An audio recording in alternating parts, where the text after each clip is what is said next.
अब हम अपने असले मकसद की तरफ गामज़न होते हैं, वो है तकरीर व खिताबत। तकरीर व खिताबत एक ऐसा फ़न है जो हर आदमी को नहीं मिला करता, बशर्ते कि अल्लाह रब्बुल इज़्ज़त जिसे अता कर दे। तो आइए बगैर किसी तमहीद व तमद्दुन के मैं एक ऐसे मुकर्रिर खुसूसी को दावत सुखन देने जा रहा हूँ जिसे अल्लाह रब्बुल इज़्ज़त ने अपनी जानिब से वो मलका अता किया है कि वो अपने उन फन से लोगों को अपनी तरफ माइल कर देते हैं। मैं एक ही अदब के साथ मैं गुजारिश कर रहा हूँ मौलाना मुफ्ती महफूजुर रहमान साहब कासमी से कि आप तशरीफ़ लाएं और अपने मवाइज़े हसना से हम सामीन के क़ुलूब को मुनव्वर फरमाएं। मैं इन अशार के साथ मैं हज़रत का इस्तक़बाल करता हूँ कि बाहुनर हो पर असर हो कौम के रहबर हो तुम, बाहुनर हो पर असर हो कौम के रहबर हो तुम, फूल हो कहकशा हो खुशबुए अंबर हो तुम। आओ महफिल में खिताबत का चराग ज़ौले, आओ महफिल में खिताबत का चराग ज़ौले, बाते फ़ख्रे चमन हो शम्ए रोशन तर हो तुम। हज़रत वाला माइक। अस्सलामु अलैकुम व रहमतुल्लाहि व बरकातुहू। अल्हम्दुलिल्लाह नहमदुहु व नस्तईनुहु व नस्तगफिरुहु व नुअमिनु बिही व नतवक्कलु अलैहि व नऊज़ु बिल्लाहि मिन शुरूरि अनफुसिना व मिन सय्यिआति अअमालिना। मन यहदिहिल्लाहु फला मुदिल्ल लहु व मन युद्लिल फला हादिय लहु व नशहदु अल्ला इलाहा इल्लल्लाहु वहदहु ला शरीक लहु व नशहदु अन्न सय्यिदना व हबीबना व शफीअना व सनदना व इमामना व मौलाना मुहम्मदन अब्दुहु व रसूलुहु सल्लल्लाहु तबारक व तआला अलैहि व अला आलिहि व अस्हाबिहि व बारक व सल्लम तस्लीमन कसीरन कसीरा। अम्मा बअदु फ़अऊज़ु बिल्लाहि मिनश शैतानिर रजीम। बिस्मिल्लाहिर रहमानिर रहीम। वमा अर्सलना मिर रसूलिन इल्ला लियुताअ बिइज़्निल्लाह। सदक़ल्लाहु व मौलानल अलिय्युल अज़ीम। लायक़ सद एहतराम सदर जलसा उस्ताजुल असातिज़ा हज़रत मौलाना मोहम्मद इलियास साहब कासमी, स्टेज पर रौनक अफरोज़ बावक़ार उलमाए किराम, बुज़ुर्गों, नौजवान दोस्तों और अपने घरों से सुन रही बाइज़्ज़त माओं और बहनों, कुरान मुक़द्दस की एक छोटी सी आयत करीमा का इंतखाब मैंने आपके सामने किया है। अल्लाह तबारक व तआला ने इस आयत करीमा में ये इरशाद फरमाया है कि जितने भी पैगंबर अब तक दुनिया में तशरीफ़ लाए, उन तमाम पैगंबरों के आने का मकसद क्या था कि लोग अल्लाह के हुक्म से पैगंबर की इताअत करें, पैगंबर की बात मानें। हज़रत आदम अलैहिस्सलातु वस्सलाम से लेकर हुज़ूर अकरम सल्लल्लाहु अलैहि वसल्लम तक जितने नबी और रसूल आए, उनकी कौमों ने अपने पैगंबर, अपने नबी और अपने रसूल की बात मान ली तो कामयाब हो गए, और जिन लोगों ने अपने नबियों की बातों को ठुकरा दिया, अल्लाह तबारक व तआला ने उन्हें नाकाम फरमाया। बहुत से ऐसे भी हैं जिन्होंने हुजूर अकरम सल्लल्लाहु अलैहि वसल्लम की आमद पर खुशी मनाई। आप अलैहिस्सलातु वस्सलाम की बिअसत से उन्हें खुशी हुई। आप अलैहिस्सलातु वस्सलाम की दावत और तबलीग में उन्होंने मदद भी की, लेकिन आप अलैहिस्सलातु वस्सलाम के मिशन और आपकी तालीमात और आपकी हिदायत पर अमल पैरा न होने की वजह से अल्लाह तबारक व तआला ने उन्हें नाकाम फरमाया। तो असल मामला ये है कि पैगंबर की बातों पर अमल करना आ जाए। आज का आपका ये अजीमुश्शान जलसा सीरतुन नबी के उन्वान से मुनक़िद हुआ है। सीरत का सबसे पहला सबक ये है, जनाब रसूल अकरम सल्लल्लाहु ताला अलैहि वसल्लम ने सबसे पहला सबक ये दिया है कि अपने अकीदों की इस्लाह की जाए, अपने अकाइद को दुरुस्त किया जाए। अकाइद का मामला ऐसे है जैसे बदन में दिल का मामला है। अगर दिल कमजोर हो गया और आदमी के दिल की धड़कन रुक जाए तो हाथ, पैर, गुर्दे, आंखें, कान, सारे आज़ा ठीक ठाक हों, लेकिन उसको मुर्दा समझा जाता है। सारे आज़ा फेल हो जाएं, बहुत से लोग होते हैं आंखें काम करना बंद कर देती हैं, वो 10-20 साल पूरी जिंदगी गुजार देते हैं बगैर आंखों के। बहुत से ऐसे लोग हैं जो गूंगे पैदा हुए, गूंगे मर गए। बहुत से ऐसे जो बहरे पैदा हुए, बहरे मर गए।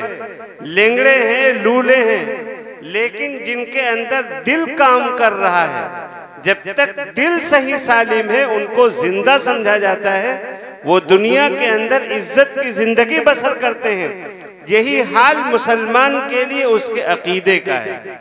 अगर अकीदा दुरुस्त है, अगर अकीदा और ईमान दुरुस्त है, तो हम अल्लाह की नजर में मोमिन कहलाए जाने के मुस्तहिक हैं। हमारे अमाल गड़बड़ हुए, अल्लाह तबारक व तआला एक न एक दिन सजा देने के बाद हमको माफ करेगा।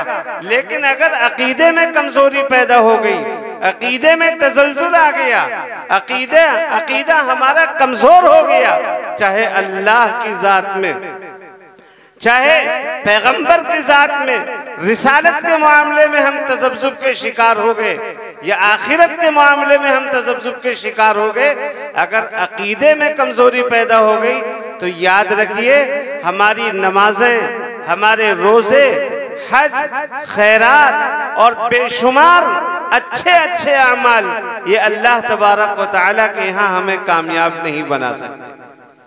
इसीलिए कुरान मुक़द्दस में अल्लाह तबारक व तआला ने एक जगह पर कसम खाकर इरशाद फरमाया है कि सारे के सारे इंसान खसारे में हैं सिवाय उन लोगों के जिनका अकीदा दुरुस्त है। इल्लल्लज़ीना आमनू, सिवाय उन लोगों के जिनका अकीदा दुरुस्त है। आज मेरे भाइयों, हम अकाइद में कमजोर होते चले जा रहे हैं। अकाइद में हम कमजोर होते चले जा रहे हैं। और कमजोरी कहां से ना आए? आज हमारे बच्चों का हाल क्या है? हम देख रहे हैं अपने बच्चों को कि हमने अपने बच्चों को मिशनरी स्कूलों के हवाले किया है। वो 5 घंटे 6 घंटे वहां पर कुफ्र बोलते हैं, वहां शिर्क बोलते हैं, कुफ्र सुनते हैं, शिर्क सुनते हैं, पैगंबर की तालीमात के खिलाफ बातें सुनते हैं। और हमारे पास 10 मिनट, आधा घंटा, 1 घंटे का टाइम नहीं है कि उनको हम ईमान सिखला सकें, अल्लाह का तारुफ करा सकें, पैगंबर का इश्क और पैगंबर की मोहब्बत उनके दिल के अंदर डाल सकें, आखिरत का यकीन उनके अंदर पैदा कर सकें। तो हमारे बच्चों का अकीदा तो शुरू से कमजोर है। ये बुनियादी कमजोरी है मुसलमानों की। याद रखिए, अगर अकीदा हमारा कमजोर हुआ, हमारे अमाल अल्लाह तबारक व तआला के यहाँ कुछ भी काम नहीं आएंगे। हुजूर अकरम सल्लल्लाहु अलैहि वसल्लम ने फरमाया, कुन फिद दुनिया का अन्नका गरीब औ आबिरु सबील। तुम दुनिया में इस तरह रहो जैसे कि एक परदेसी और मुसाफिर रहता है। तो हमारी जिंदगी गोया की सफर है। हम सफर करते हैं ट्रेन का या बस का। मान लीजिए ट्रेन का हम सफर करते हैं तो बुनियादी चीज क्या है कि हम टिकट लें।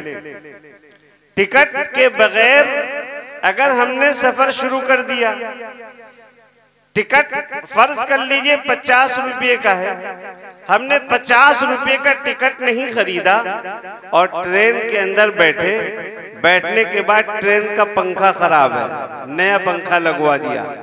लाइट खराब है, नई लाइट लगवा दी। लेटरिन में पानी नहीं आ रहा है, टोटी खराब है, हमने टोटी सही करवा दिया। गेट टूटा हुआ है, गेट भी सही करवा दिया। लाखों रुपए हमने खर्च कर दिए, लेकिन स्टेशन पर उतरने के बाद टीटी हमसे मुतालबा किस चीज का करेगा? वो तो टिकट मांगेगा हमसे। अगर टिकट नहीं है हमारे पास, 50 रुपये का टिकट नहीं है, लाखों रुपए हमने रेलवे में खर्च किए हैं, फिर भी हम जेल की सलाखों के पीछे पहुंच जाएंगे। हम मुजरिम होंगे क्योंकि हमारे पास टिकट नहीं। और अगर टिकट है हमारे पास, जनरल का टिकट है, भीड़ है, परेशानी है, मशक्कत के साथ भी हमने सफर किया, स्टेशन पर उतरने के बाद बहुत ही चैन और सुकून के साथ हम बाहर निकल जाएंगे, कोई हमें टच नहीं कर सकता। इसी तरह जन्नत का और कामयाबी का टिकट ईमान और अकीदा है। अगर ये टिकट नहीं है हमारे पास, हम लाख खैरात करते रहे। हुजूर अकरम सल्लल्लाहु अलैहि वसल्लम से पहले खैरात करने वाले पैदा नहीं हुए। अल्लाह के नबी की जिंदगी में एक साहब थे जिनका नाम था अब्दुल्ला इब्ने जुदआन। हुजूर अकरम सल्लल्लाहु ताला अलैहि वसल्लम की उम्र शरीफ जिस वक्त 20 साल की थी, मक्का मुकर्रमा में एक मुआहदा तय हुआ था और मुआहदा अब्दुल्ला इब्ने जुदआन के घर में तय हुआ था। मुआहदा ये हुआ था कि आज से मक्का में किसी के ऊपर जुल्म नहीं किया जाएगा। मक्के का कोई भी आदमी किसी के ऊपर जुल्म अगर करेगा तो हम सब मिलकर इंसाफ दिलाएंगे। अब्दुल्ला इब्ने जुदआन बड़ी मारूफ शख्सियत थी, मक्का मुकर्रमा में उनका नाम चलता था। लेकिन एक मर्तबा अम्मा आयशा सिद्दीका रजी अल्लाह ताला अन्हा ने नबी अकरम सल्लल्लाहु ताला अलैहि वआलिहि वसल्लम से अब्दुल्ला इब्ने जुदआन के बारे में सवाल किया कि या रसूल अल्लाह वो जन्नत में है या जहन्नम में? हुजूर अकरम सल्लल्लाहु अलैहि वसल्लम ने फरमाया वो जहन्नम में है क्योंकि उनके अंदर ईमान नहीं। तो हम खा कितनी भी अच्छाइयां कर लें, कितनी भी नेकियां कर लें, अच्छे काम कर लें, लेकिन अगर अकीदा सही नहीं है तो हम कामयाब नहीं हो सकते। अकीदे में बुनियादी अकीदा क्या है कि हम अल्लाह को पहचाने, अल्लाह को पहचाने। अल्लाह कौन है? अल्लाह ने अपना तारुफ कराया है, अल्हम्दुलिल्लाह रब्बिल आलमीन, सारे आलम का रब है अल्लाह। सारे आलम की तमाम जरूरियात पूरी करने वाला अल्लाह है। अल्लाह की जात में, अल्लाह की सिफात में, अल्लाह की कुदरत में, अल्लाह के तसर्रुफात में और अल्लाह के इल्म में अगर हमने किसी को बराबर समझा, ये हमने शिर्क किया है। अल्लाह शिर्क को कभी माफ नहीं करेगा। शिर्क यही नहीं है कि हम किसी के सामने जाएं सजदा करने लगे, ये तो शिर्क है ही है। जैसी कुदरत अल्लाह की ऐसी कुदरत हम किसी और को दे दें, जैसी ताकत अल्लाह की हम किसी और के बारे में ये तसव्वुर कर लें कि ये भी उसी तरह ताकत का मालिक है। जैसा इल्म है अल्लाह का, हम किसी के बारे में अपने जहन में ये ख्याल पैदा कर लें कि ऐसा इल्म इस शख्स को भी हासिल है, खा कोई भी हो, अल्लाह के इल्म में भी शरीक करना शिर्क कहलाता है, अल्लाह की कुदरत में शरीक करना यह भी शिर्क कहलाता है, अल्लाह के तसर्रुफात में शरीक करना यह भी शिर्क कहलाता है, अल्लाह की ताकत में शरीक ठहराना यह भी शिर्क कहलाता है। जो कुछ भी मांगना है हमें अल्लाह से मांगना है, हमें यह यकीन रखना है कि अल्लाह के अलावा न कोई इज्जत दे सकता है, न कोई जिल्लत दे सकता है, न कोई पानी बरसा सकता है, न कोई हवाओं को चला सकता है, न कोई बेटा दे सकता है और न कोई औलाद से महरूम कर सकता है, न कोई जिंदगी दे सकता है, न कोई मौत दे सकता है, न कोई बीमारी दे सकता है, न कोई सेहत दे सकता है। सब कुछ है तो अल्लाह के इख्तियार में। बीमारी देना, सेहत देना, औलाद देना, औलाद से महरूम करना, इन सब का मालिक अल्लाह। सैयदना अय्यूब अलैहिस्सलातु वस्सलाम का नाम तो सुना होगा। अय्यूब अलैहिस्सलातु वस्सलाम बीमार हुए और उनकी बीमारी कोई महीना 2 महीना की बीमारी नहीं थी, साल 2 साल की बीमारी नहीं। हाफिज इब्ने कसीर रहमतुल्लाहि अलैह ने लिखा है कि 17 साल मुसलसल बीमार रहे। 17 साल का जमाना एक लंबा जमाना होता है और बीमारी कोई मामूली बीमारी नहीं थी। पूरे बदन में आबले पड़ गए, छाले पड़ गए पूरे बदन के अंदर, सारा माल खत्म हो गया। जो बीवियां थी सारी बीवियां चली गईं, सिर्फ उनकी एक बीवी, बीवी रहमत, वो उनकी खिदमत में बची, रात दिन उनकी खिदमत करती थी। एक दिन इत्तिफाक से उन्होंने देखा हजरत अय्यूब अलैहिस्सलातु वस्सलाम ने कि उनकी बीवी के सर के बाल भी गायब हैं। तो पूछा अपनी बीवी से कि बेगम ये बाल कहाँ गए सर के। अब आप अंदाजा लगाएं कितनी खिदमत गुजार वो बीवी थी। उन्होंने अर्ज किया, ए अल्लाह के नबी, रोजाना हम जाते थे, आपके लिए मजदूरी करते थे, झाड़ू पोछा करते थे, हम जाकर किचन का काम करते थे, लोगों के यहाँ काम करते थे और हमको रोटी मिल जाती थी, पैसे मिल जाते थे, आपके खाने का इंतजाम हो जाता था शाम को। लेकिन आज तो हमको किसी ने नौकरी पर रखा नहीं, हमें फिक्र लाहिक थी कि आपके खाने का इंतजाम मैं कैसे करूं, इसलिए मैंने अपने सर के बाल काटे हैं और बाजार में फरोख्त किए हैं, फिर आपके लिए खाना लेकर आई हूं। ये हालात पैदा हो गए।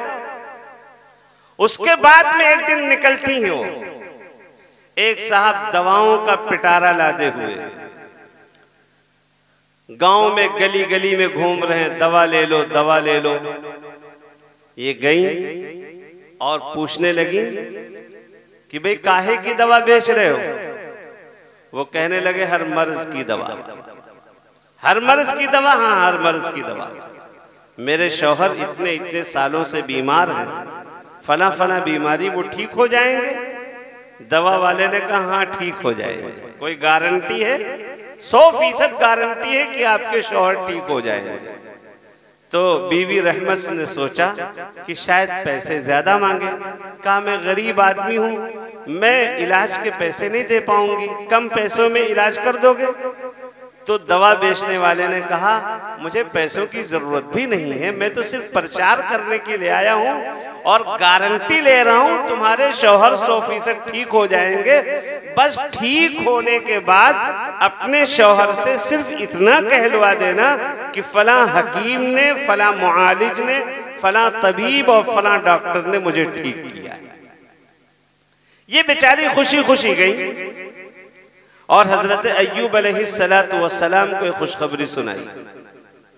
कहने लगी मेरे सरताज आप खुश हो जाइए, आपके ठीक होने का वक्त आ चुका है।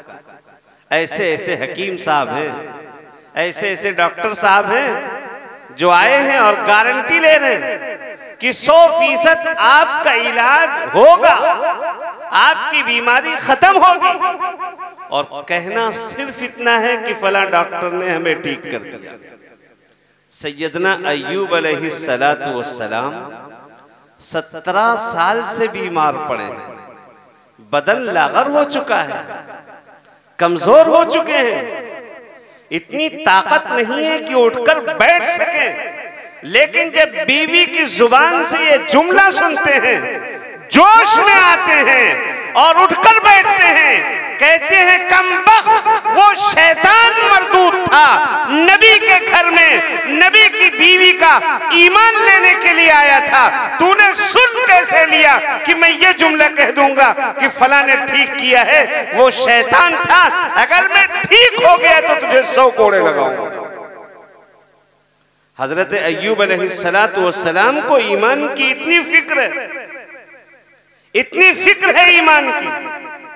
फिर अल्लाह तबारक व तआला से दुआ की है, इलाहुल आलमीन मैं तो परेशान हो चुका हूँ, अब मेरी मदद फरमाइए, हर तरफ से परेशानियां आ रही हैं, अब तो ईमान पर भी हमला होने लगा है। अल्लाह तबारक व तआला ने फरमाया कि ठीक है, ये पानी है, लो पी लो, अंदर की गंदगी खत्म हो जाएगी, नहा लो, बाहर की बीमारी खत्म हो जाएगी।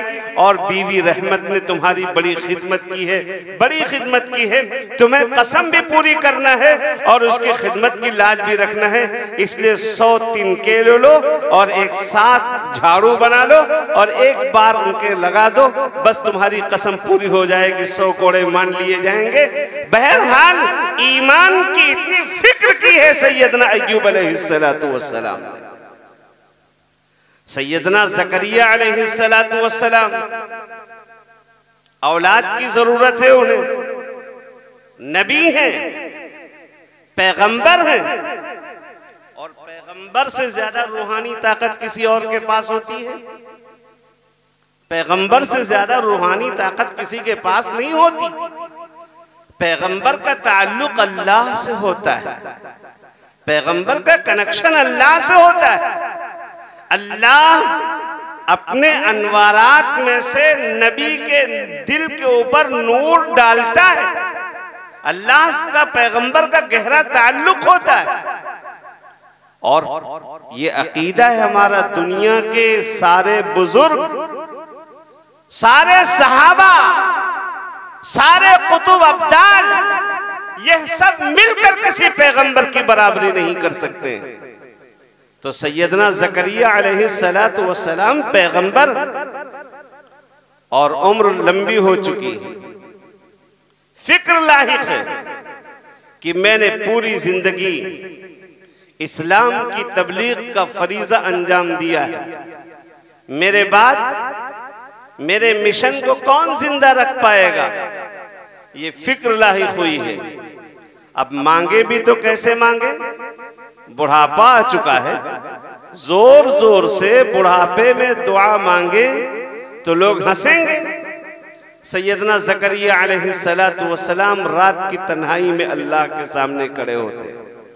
कुरान ने इसका तज़किरा किया है, ज़िक्रु रहमति रब्बिका अब्दहु ज़करिया इज़ नादा रब्बहु निदाअन खफ़िया।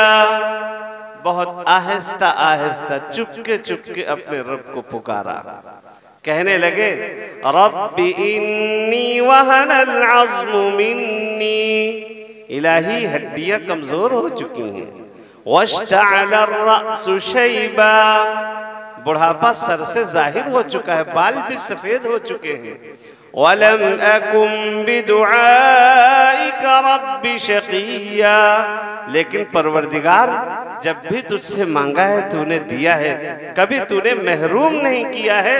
इस बुढ़ापे में मैं आपसे एक बेटा मांग रहा हूँ, और बेटा इसलिए मांग रहा हूँ कि जो मेरे बाद मेरे नबूवत के काम का वारिस बने, दुनिया के अंदर तबलीग का फरीजा अंजाम दे, इसलिए मैं बेटा मांग रहा हूँ।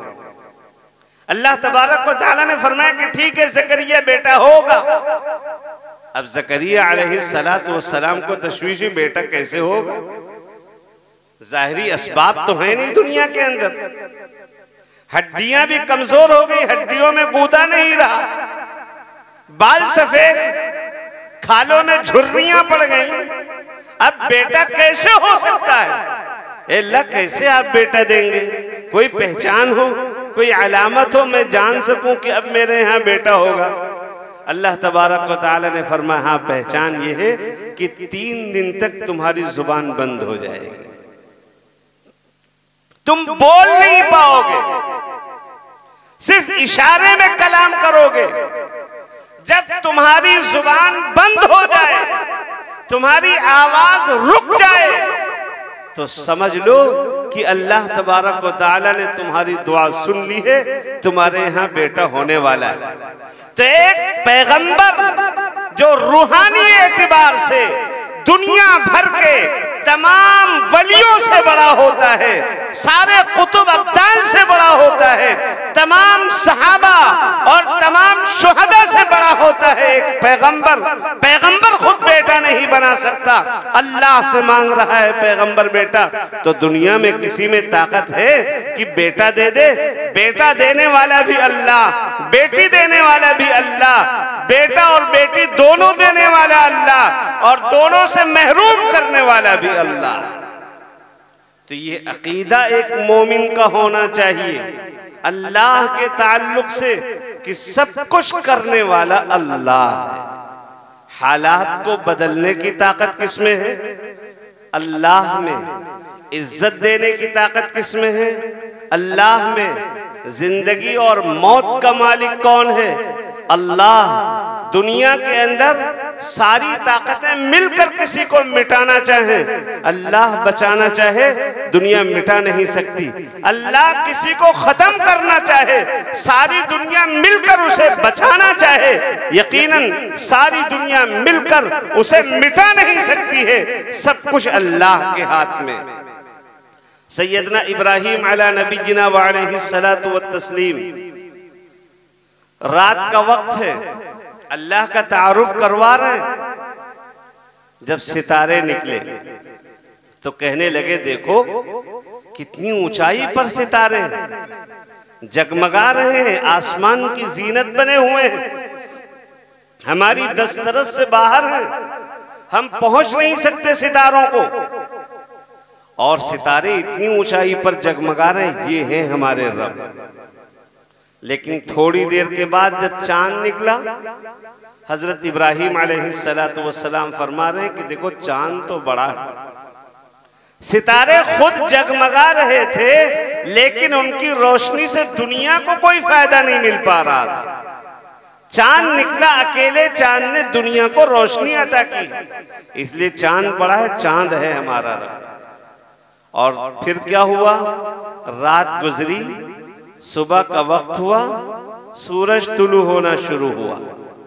जब सूरज तुलू होना शुरू हुआ, सूरज जैसे ही बेनकाब हुआ, फौरन सितारे गायब, चांद भी गायब।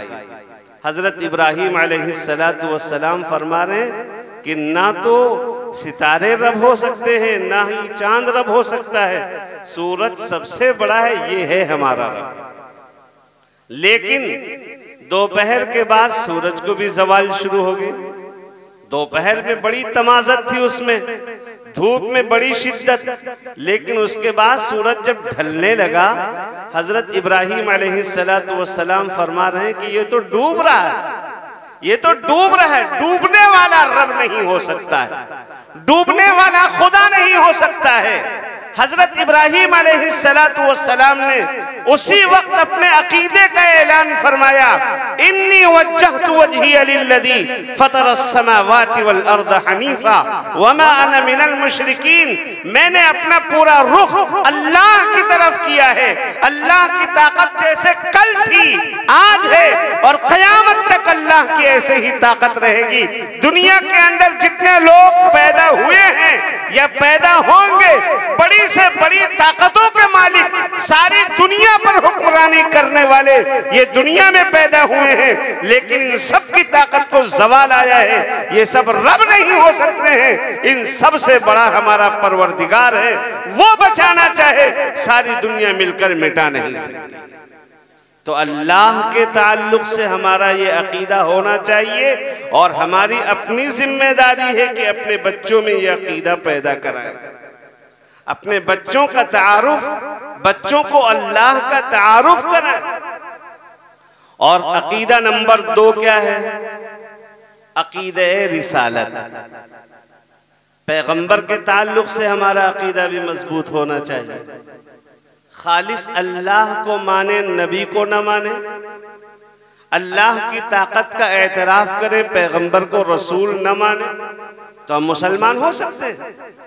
हुजूर अकरम सल्लल्लाहु ताला अलैहि वसल्लम के ज़माने में जो यहूदी थे वो तो अल्लाह को मानते थे, हुजूर से पहले सारे नबियों को मानते थे।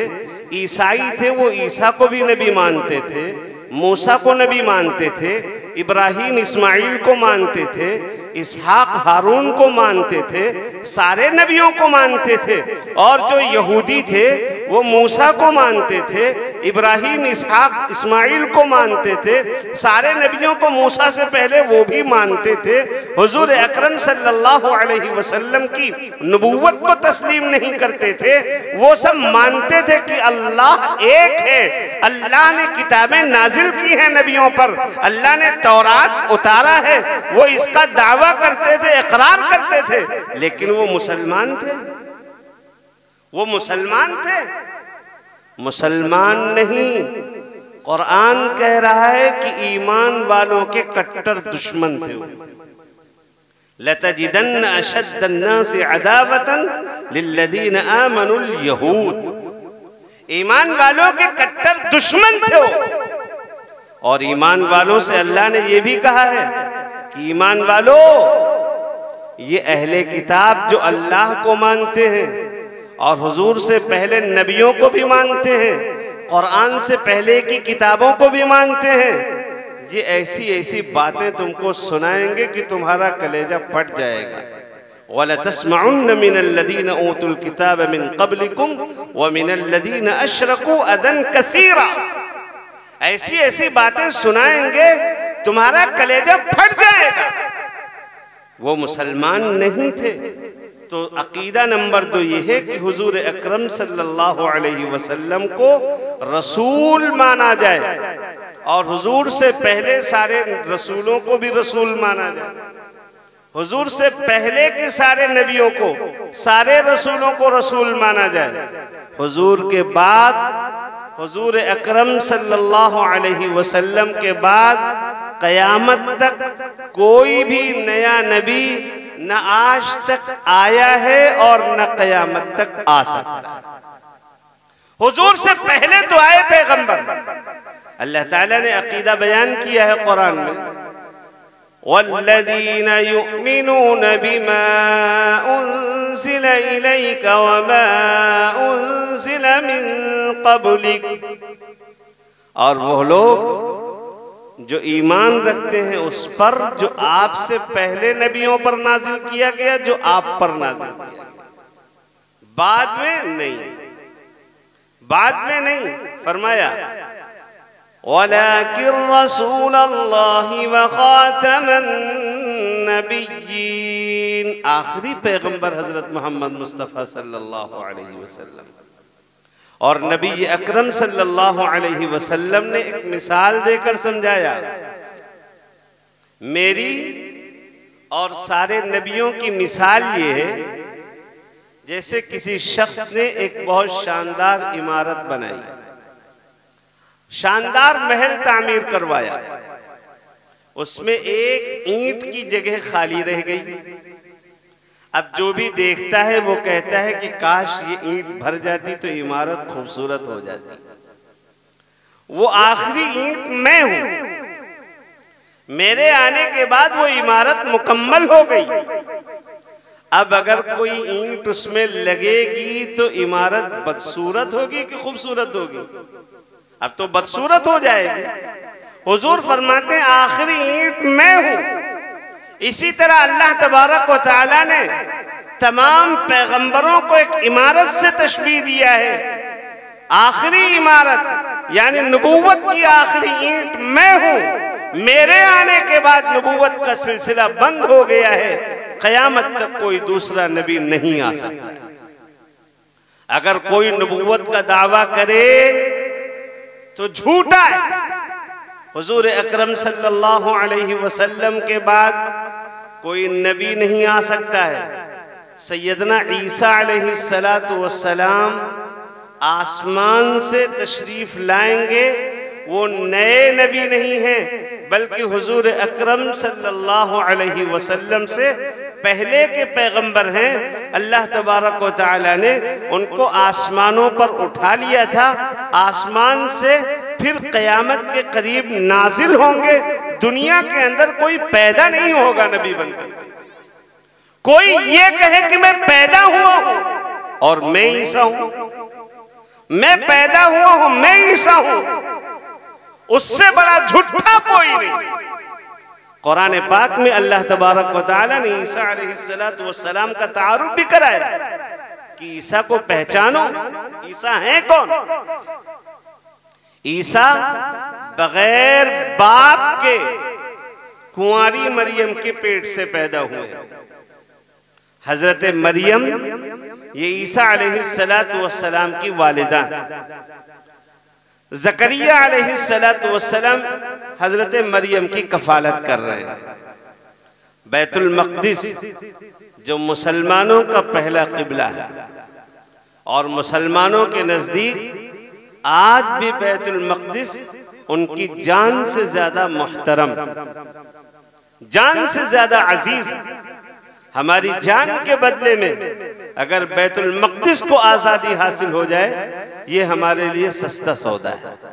जान से ज्यादा अजीज है बैतुल मक़दिस मुसलमानों के नजदीक। मुसलमानों का सबसे पहला क़िबला बैतुल मक़दिस है। हमारे नबी हजरत मोहम्मद मुस्तफ़ा सल्लल्लाहु ताला अलैहि वसल्लम ने बैतुल मक़दिस में तमाम पैगंबरों की इमामत की है।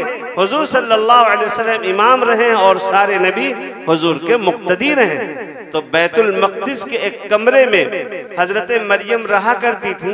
हजरत ज़करिया अलैहिस्सलातु वस्सलाम उनके कफील थे।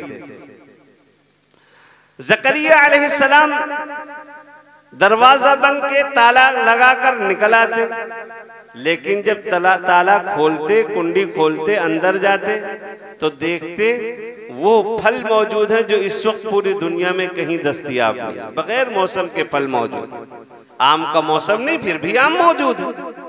अनन्नास का मौसम नहीं, फिर भी अनन्नास मौजूद है। संतरे हैं, सेब हैं, तरह तरह के फल उनके कमरे में मौजूद होते। ज़करिया अलैहिस्सलातु वस्सलाम ने पूछा, अन्ना लकी हादा, मरियम ये बताओ ये फल कहाँ से आते हैं? तो हजरत मरियम कहती हैं, क़ालत हुवा मिन इंदिल्लाह, अल्लाह ने भेजा है, अल्लाह ने भेजा है। हजरत मरियम उस घर में रहकर हर वक्त अल्लाह की इबादत करती रहती थी। एक दिन दरवाजा बंद, बाहर से ताला लगा हुआ और कमरे के अंदर महसूस हुआ कि एक इंसान खड़ा है। हजरत मरियम तो सहम गई, डर गई और कहने लगी कि अगर तू नेक है, तेरे दिल में खुदा का जर्रा बराबर डर है, मैं तुझसे अल्लाह की पनाह चाहती हूँ, तू भाग जा यहाँ से, तू कौन है?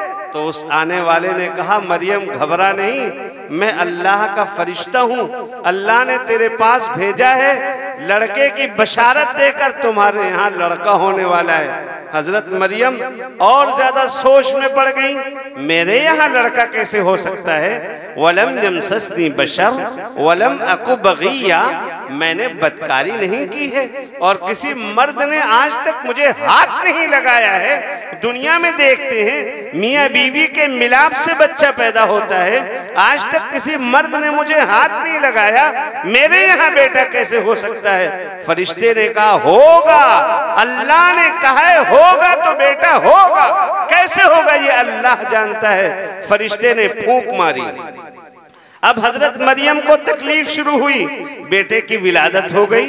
अल्लाह तबारक व तआला ने मरियम से कहा, कुली वशरबी वक़र्री आइना, खाओ पियो और बेटे को देखकर अपनी आंख ठंडी करो।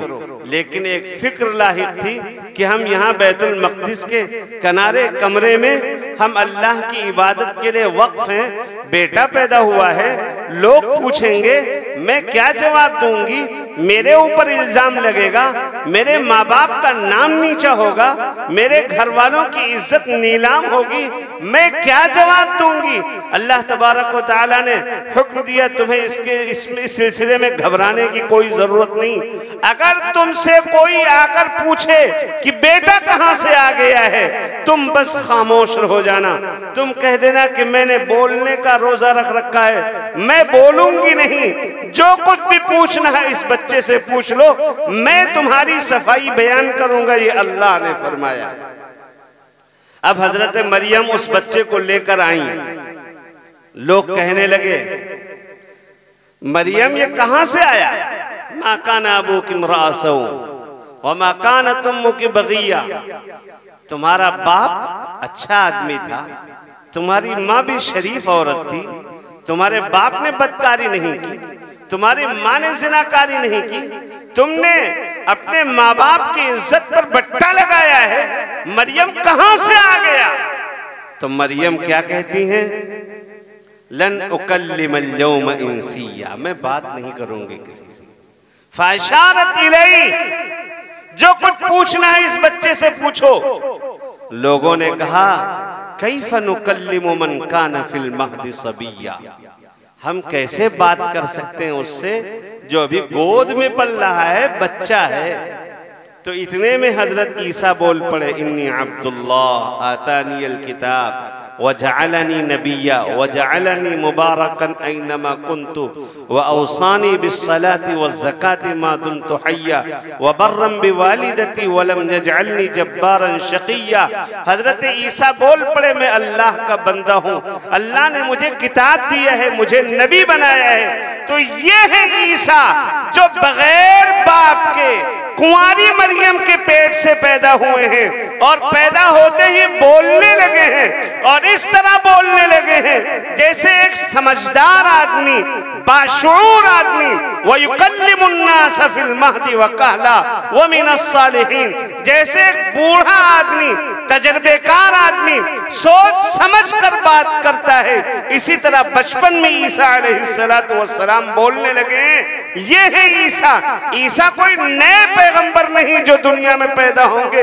हजरत मोहम्मद मुस्तफा सल्लल्लाहु अलैहि वसल्लम के बाद नबियों की पैदाइश पर पाबंदी लग गई, कोई नबी पैदा नहीं हो सकता कयामत तक। अगर कोई पैदा होने वाला कह रहा है कि मैं ईसा हूं या मैं नबी हूं, तो उससे बड़ा दज्जाल, उससे बड़ा झूठा और उससे बड़ा कज़्ज़ाब और मुफ्तरी दुनिया में कोई नहीं। तो मैं अर्ज कर रहा था कि दूसरे नंबर पर अकीदे रिसालत, हुजूर अकरम सल्लल्लाहु अलैहि वसल्लम को नबी मानना, हुजूर से पहले सारे नबियों पर ईमान लाना, और ये ईमान भी लाना फर्ज है कि हुजूर के बाद क़यामत तक कोई नया नबी नहीं आ सकता। हुजूर अकरम सल्लल्लाहु अलैहि वसल्लम अल्लाह के पास से जो पैगाम लेकर आए हैं, हमें समझ में आए या समझ में ना आए ये बरहक। आज ये भी बड़ा मसला है। हम नबी अकरम सल्लल्लाहु अलैहि वसल्लम की तालीमात को अकल की कसौटी पर रखते हैं। हमारी अकल कितनी तेज ही है, हम अकल की कसौटी पर रखते हैं कि साहब ये बात समझ में नहीं आती, ये बात समझ से बालातर है, ये बात समझ से बालातर है, ये कैसे हो सकता है, ये कैसे हो सकता है। ये बुनियादी बात है। नबी अकरम सल्लल्लाहु अलैहि वसल्लम के ताल्लुक से ईमान उसी वक्त मोतबर होगा जब हम ये यकीन रखें हजरत मोहम्मद मुस्तफ़ा सल्लल्लाहु अलैहि वसल्लम ने जो कुछ भी फरमाया हमारी समझ में आए या समझ में न आए 100% बरहक। आज मोबाइल पर तरह तरह के फितने पैदा हुए, तरह तरह के फितने। एक तो गाना बजाना, फिल्में, नंगी तस्वीरें वो तो हैं ही, उनको हम गुनाह समझते हैं। कम से कम जो दीनदार तबका है, समझदार तबका है, वो इन खुराफात में नहीं पड़ता। दीनदार लोग गाना आता है तो आगे बढ़ा देते हैं, आगे किसका देते हैं, क्यों अच्छी चीज देखें। लेकिन जिसको हम अच्छी चीज समझकर देख रहे हैं, बसा औकात उसके अंदर कुफ्र और शिर्क का जहर घोलकर हमारे ज़हन और दिमाग को गंदा किया जाता है। जैसे एक प्रोग्राम चलता है बाकायदा तौर पर एक्स मुस्लिम के नाम से, उसमें होता क्या है, एक शख्स जो इस्लाम का कट्टर दुश्मन और इस्लाम के खिलाफ तरह तरह के एतराजात उसने मुंतखब कर रखे। पहले मुसलमान रहा होगा, बाद में कुफ्र इख्तियार किया, बाद में मुर्तद हुआ, या जो भी शक्ल रही हो, ये मुनज़्ज़म तरीके पर यह प्रोग्राम चलाया जाता है। और उनकी तरफ से एक सवाल होता है। सवाल क्या है कि इस्लाम में 4 शादियों की इजाजत क्यों है? मर्दों को 4 शादियों की इजाजत है, औरतें एक ही शौहर के साथ क्यों रहे? अब जवाब देने वालों को जिनको बुलाया जाता है, या तो बिल्कुल अनपढ़ होते, जवाब नहीं दे पाते, और अगर किसी से जवाब बन पड़ता है, जवाब देने की कोशिश करता है, एंकर को जैसे महसूस होता है कि ये सही जवाब दे देगा, मुतमईन कर देगा, तो फौरन एंकर पैंतरा बदलता है और दूसरे के पास पहुंच जाता है, जवाब देने नहीं देता उसे। नतीजा क्या होता है? इस तरह के सवालात जब हम सुनते हैं, एक मामूली सा दीनदार आदमी, सादा जहन रखने वाला जब आदमी सुनता है, तो उसके जहन में शुकूक व शुबहात पैदा हो जाता है कि हाँ, वाकई हुजूर अकरम सल्लल्लाहु अलैहि वसल्लम ने जो ये सबक पढ़ाया है 4 शादियों का, ये कुरान जो बतला रहा है, ये सब गलत है, ये सब होना ना चाहिए इस तरह। बसा औकात लोग जाहिर भी कर देते हैं, लेकिन मुसलमानों का एक बड़ा तबका इस तज़ब्ज़ुब का, इस शक व शुबे का शिकार है। उसके जहन में शुकूक व शुबहात तो पनप रहे हैं, लेकिन जाहिर नहीं कर पाता। वो सोचता है हम जाहिर कर देंगे तो समाज हमको नकार देगा, जाहिर नहीं कर पाता, उसके जहन और दिमाग में शुकूक व शुबहात पड़े हुए हैं। याद रखिए, इस्लाम के किसी भी हुक्म के ताल्लुक से अगर हमारे जहन में शक व शुबहा पैदा हो जाए तो हम ईमान से खारिज हो जाते हैं। ईमान के लिए बुनियादी तौर पर जरूरी है कि यकीन हो कि यही हक है, यही हक है जो हजरत मोहम्मद सल्लल्लाहु अलैहि वसल्लम ने किया। मैं चंद मिनटों में आपके सामने इसकी वजाहत किए दे रहा हूं। वक्त मेरा तकरीबन हो चुका है। हजरत मुफ्ती साहब तशरीफ फरमाए। हुजूर अकरम सल्लल्लाहु ताला अलैहि वसल्लम के ताल्लुक से एक सवाल होता है कि तुम्हारे नबी नौज बिल्लाह सुम्मा नौज बिल्लाह सुम्मा नौज बिल्लाह, जुबान से बात निकालते हुए डर लगता है कहीं आसमान फट न पड़े। ऐसी खतरनाक बात हजरत मोहम्मद मुस्तफा सल्लल्लाहु अलैहि वसल्लम के ताल्लुक से की जाती है। कहते हैं तुम्हारे नबी नौज बिल्लाह अय्याश थे, तभी तो 11-11 शादियां की। अस्तगफिरुल्लाह। आप अंदाजा लगाओ, हुजूर अकरम सल्लल्लाहु अलैहि वसल्लम ने पहली शादी कब की? आप भी बोले, किस उम्र में? 25 साल की उम्र थी। 25 साल की उम्र थी। नौजवानी वही तो होती। और किससे शादी की है? कोई 16 साल की लड़की से? 40 साल की बूढ़ी औरत से शादी की है नबी अकरम सल्लल्लाहु अलैहि वसल्लम ने। आपकी उम्र क्या है? 25 साल। और शादी किससे हो रही है? 40 साल की बूढ़ी औरत से। एक 25 साल का नौजवान अगर अय्याश हो तो 40 साल की बूढ़ी औरत से शादी करना पसंद करेगा? और वो भी 40 साल की बूढ़ी औरत कुंवारी नहीं है, दो शौहर के पास पहले रह चुकी हैं, दो जगह रह चुकी हैं, उसके बाद आई हैं। नबी अकरम सल्लल्लाहु अलैहि वसल्लम ने शादी की है। और ऐसा नहीं कि हजरत खदीजा से शादी हुई और फौरन नबी ने दूसरी शादी की है, फिर पूरे 25 साल नबी अकरम सल्लल्लाहु अलैहि वसल्लम ने उन बूढ़ी खातून के साथ गुजारे हैं। आपकी उम्र 50 साल हो गई है और खदीजा की उम्र 65 साल की हो चुकी है। नबी अकरम अलैहिस्सलाम ने उनकी पूरी जिंदगी कोई शादी नहीं की। यह अय्याशी है नौज बिल्ला। 50 साल की उम्र हो गई और 65 साल की बूढ़ी औरत के साथ प्यारे आका अलैहिस्सलाम का गुजारा हो रहा है। यह अय्याशी है।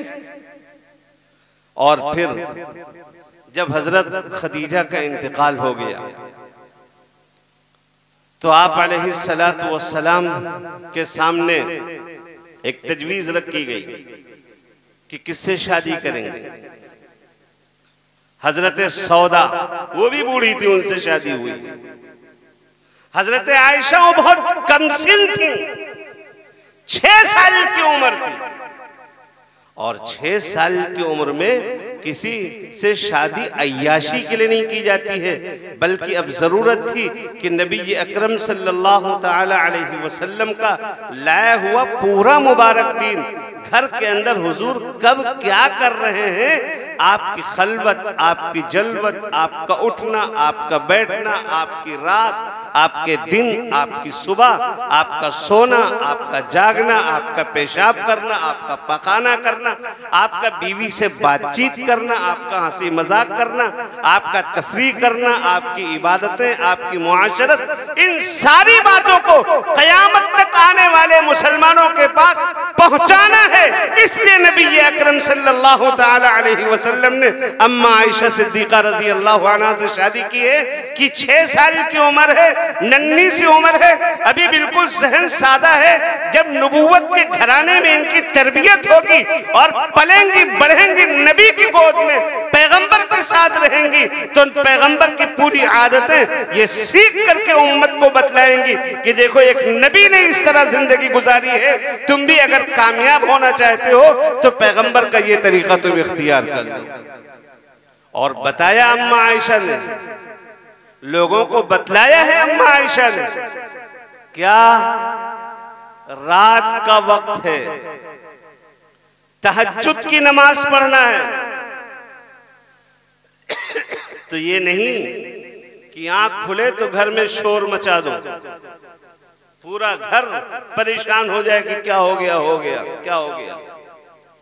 नबी अकरम सल्लल्लाहु अलैहि वसल्लम उठे हैं, वजू किया है, छोटा सा कमरा है आप अलैहिस्सलातु वस्सलाम का, लाइट का इंतजाम भी नहीं है, रोशनी नहीं है, आप अलैहिस्सलातु वस्सलाम कमरे में नमाज पढ़ रहे हैं। अम्मा आयशा सिद्दीका रजी अल्लाह ताला अन्हा पैर फैलाए हुए सो रही हैं। हुजूर अकरम सल्लल्लाहु अलैहि वसल्लम खड़े खड़े क़याम कर रहे हैं, कुरान की तिलावत कर रहे हैं, रुकू कर रहे हैं। अब सजदे में ज्यादा जगह की जरूरत पड़ती है। हुजूर अकरम अलैहिस्सलाम सजदे में जाते हैं तो अम्मा आयशा का पैर सर के पास आ जाता है। आप अलैहिस्सलातु वस्सलाम बहुत प्यार से, कि आयशा की नींद भी खराब न हो और सजदा भी हो जाए, प्यार से पैरों को हटाकर सजदा कर देते हैं। ये पैगाम दिया है नबी अकरम सल्लल्लाहु अलैहि वसल्लम। आप अलैहिस्सलाम ने और भी शादियां की, और भी शादियां की हैं। हजरत उम्मे सलमा से आपकी शादी हुई। शादी क्यों हुई आप गौर करिए। हजरत उम्मे सलमा रजी अल्लाह ताला अन्हा मक्का मुकर्रमा में है, उनके शौहर अबू सलमा भी मक्के में है, बेटा सलमा भी मक्के में है। अबू सलमा हिजरत करने लगे तो घर वालों ने उम्मे सलमा को रोक लिया कि नहीं जाने देंगे। ये बेचारे शौहर हिजरत करके मदीना पहुंच गए।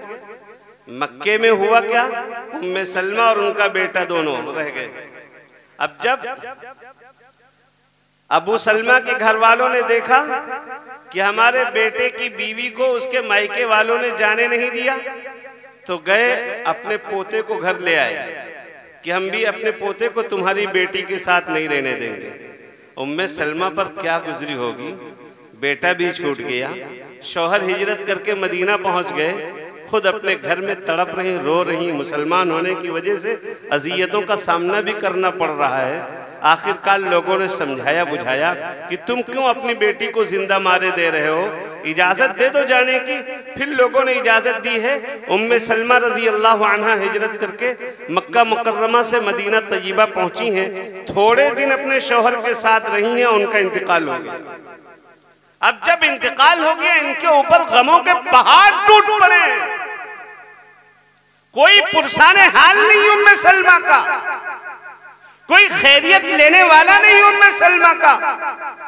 औरत के जिम्मे इखराजात होते हैं। मर्द है, कमा कर काम चला लेगा, कारोबार कर लेगा, मजदूरी कर लेगा, लेकिन औरत है और गोद में बच्चा भी है, परवरिश पा रहा है। कहां से बच्चे को खिलाएं पिलाएं और कहां से खुद खाएं पिए। और कई लोगों से उम्मे सलमा ने खुद कहा है शादी कर लो, लेकिन इनकार कर दिया है सबने। हजरत मोहम्मद मुस्तफा सल्लल्लाहु तआला अलैहि वसल्लम ने खुद निकाह का पैगाम दिया है और अपने निकाह में लेकर आए हैं। और उम्मे सलमा के बेटे की नबी अकरम अलैहिस्सलातु वस्सलाम ने अपने घर में अपने साथ रखकर तरबियत की है। इस वजह से उम्मे सलमा से आप अलैहिस्सलातु वस्सलाम ने निकाह किया। इसको अय्याशी नहीं कहा जाता, इसको हमदर्दी कहा जाता। इसी तरह और भी शादियां हुई हैं। बहरहाल इस तफसील में मुझे नहीं जाना, न मेरा मौजू है।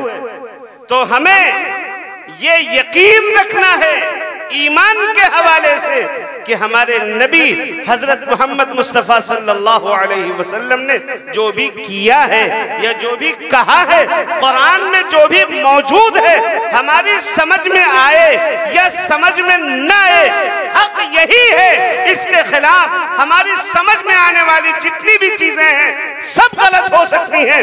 अल्लाह ने कह दिया कि ये रात है, तो अगर सूरज दिखाई दे रहा है तब भी इसको हम रात कहेंगे। हम ईमान वाले हैं। ईमान को होने वाला होने का मतलब ये है बगैर सोचे समझे अल्लाह को मानना, अल्लाह के नबी को मानना और क़यामत के ऊपर यकीन रखना।